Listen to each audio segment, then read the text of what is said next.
seguimos en el movimiento y volvemos a hacernos la pregunta en el Día Internacional del Movimiento.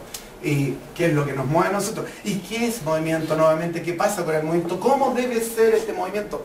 Nos sirve cualquier movimiento.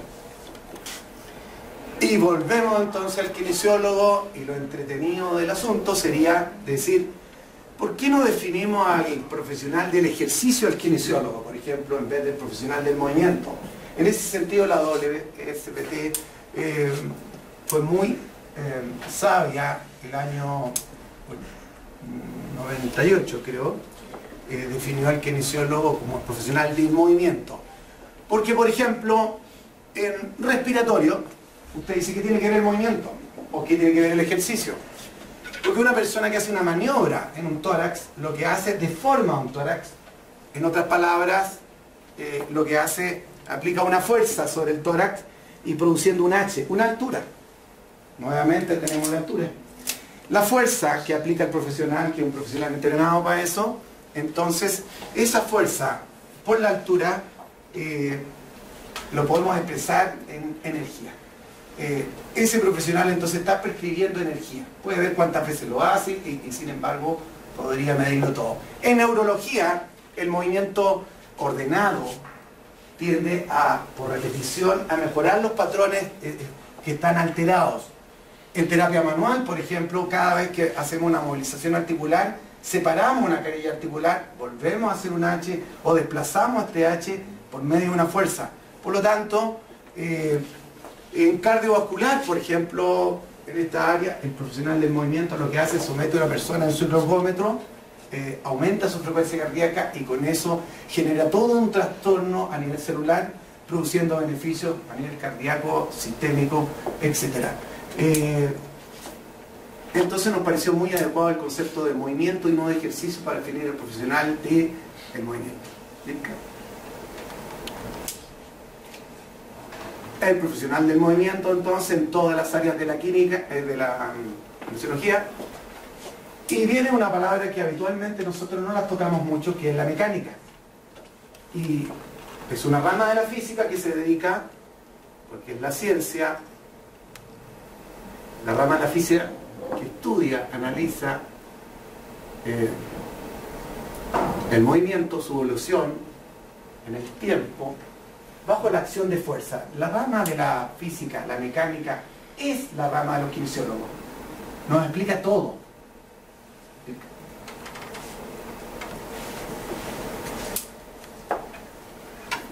Y la kinesiología es... ¿Qué es kinesiología? El estudio del movimiento. Entonces la mecánica, que es la ciencia del movimiento, y la kinesiología, que es el estudio del movimiento, son primos hermanos, por lo tanto debemos quererlos mucho. Vamos. Continúa. Y nos propusimos la siguiente situación para darle más forma a esto.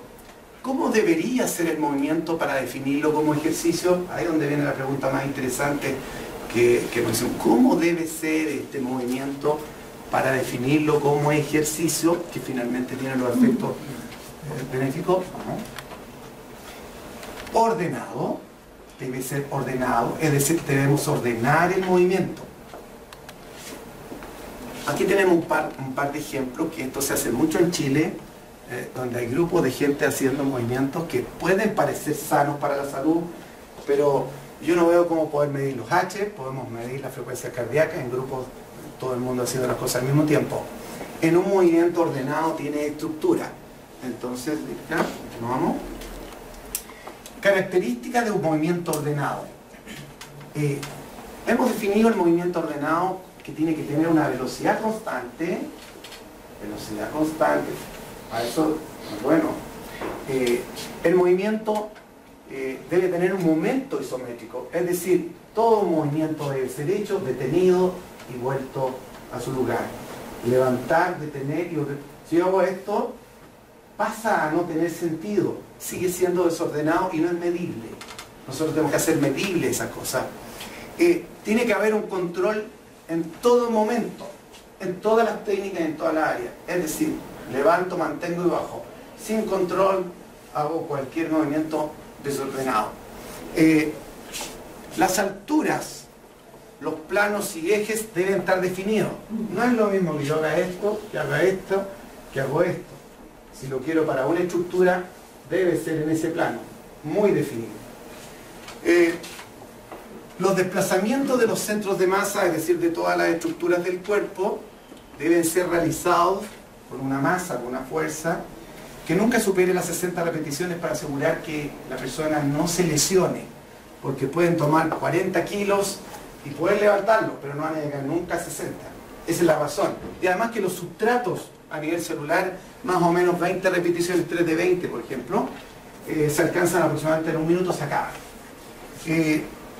Todo movimiento consta de 3 fases: ascenso, mantención y descenso. Vale para todos los movimientos en general que nosotros prescribimos. Todo esto nos permite estandarizar el movimiento para poder llamarlo ejercicio. Entonces ahora tenemos movimiento que estaba desordenado, y la energía nosotros lo ordenamos, le dimos forma y en ese momento le llamamos ejercicio. Entonces, ¿qué hay que hacer para que el ejercicio sea adecuado para la salud? Esa es la gran pregunta que se hace todas las personas en el mundo, nosotros también. Hay que dosificarlo farmacológicamente. Y aquí volvemos a toparnos en un problema. ¿Cómo vamos a dosificar farmacológicamente si no podemos prescribir fármacos? No vamos a pasar el ISP, nos van a mandar de vuelta.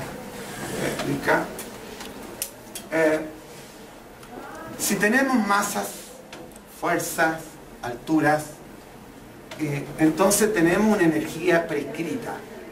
Sabemos esas cosas, entonces tenemos algo. Y ese algo, entonces, tenemos un fármaco del movimiento. A nivel mundial se habla del ejercicio como un fármaco. Así se está hablando hace muchos años. El ejercicio es un fármaco. Produce efectos tan benéficos como los fármacos y no está en contraposición de nadie. Los médicos recetan fármacos que aportan a la salud, los kinesiólogos recetan movimiento. Y ese movimiento tiene que ser estructurado y con dosis.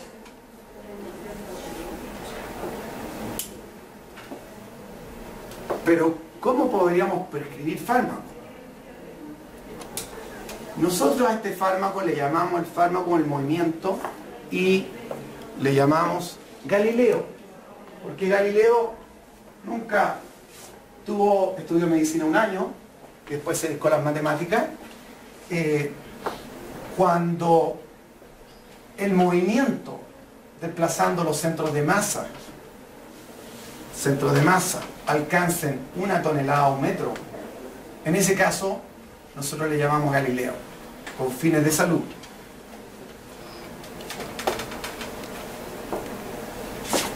Préndeme la luz por ahí, Marco, please.